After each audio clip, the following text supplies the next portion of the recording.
Question 23. Methanol can be prepared industrially by reacting carbon monoxide with hydrogen in the presence of a copper catalyst. This is a reversible reaction. You're given the equation. Using the Boltzmann distribution model, explain why the rate of reaction increases in the presence of a catalyst. You are provided with the axes below, which should be labelled.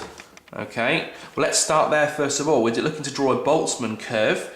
Okay, so Boltzmann curve is used to represent the amount of energy all the molecules in a sample would have relative to each other. Okay, so your y-axis should have number of molecules.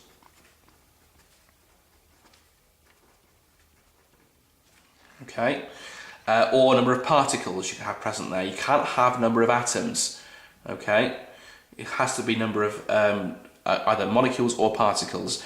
And the bottom is energy. Right, remember the Boltzmann distribution shows the distribution of energies of the particles relative to each other. Okay, and a Boltzmann curve always has the same basic shape. We start from the origin of your graph paper. We produce a curve that goes up and over, and it gradually levels out, but doesn't touch the x-axis. It must not touch the x-axis. It's got to be asymptote. Okay. Now then, it's asking you to use this to explain the effect of a catalyst. So, on this reaction, we would have our activation energy somewhere. So, all the particles that have energy greater than activation energy would be able to react. When I put a catalyst in, what that does is produces an alternative pathway with a lower activation energy. So I can put a second line in here, maybe label that EC. Okay, what I've now got is more particles with energy above the energy of activation. So therefore, the reaction rate should increase. That's then what you need to detail in the writing down here. The drawing gets you half the marks, your explanation then gets you the other half. Okay, so what we can say is that the catalyst provides an alternative pathway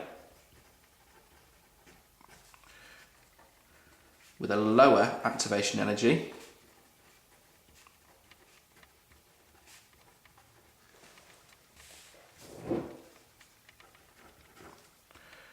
Therefore, more particles have energy greater than the activation energy,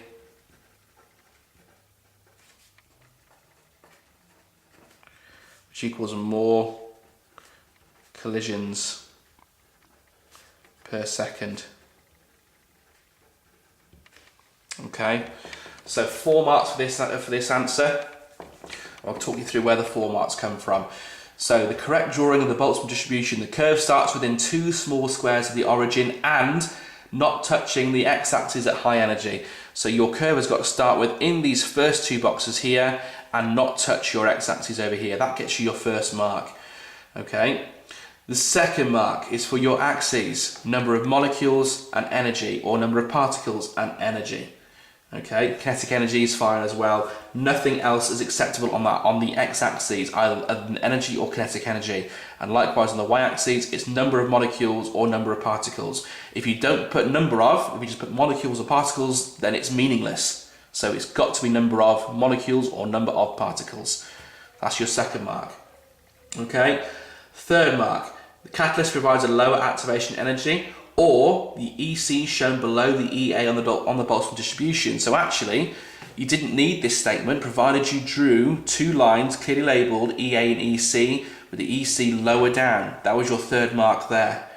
And your fourth mark is more molecules have energy above activation, or a greater area under the curve above activation energy. So this statement here is your fourth mark. Okay, so don't try and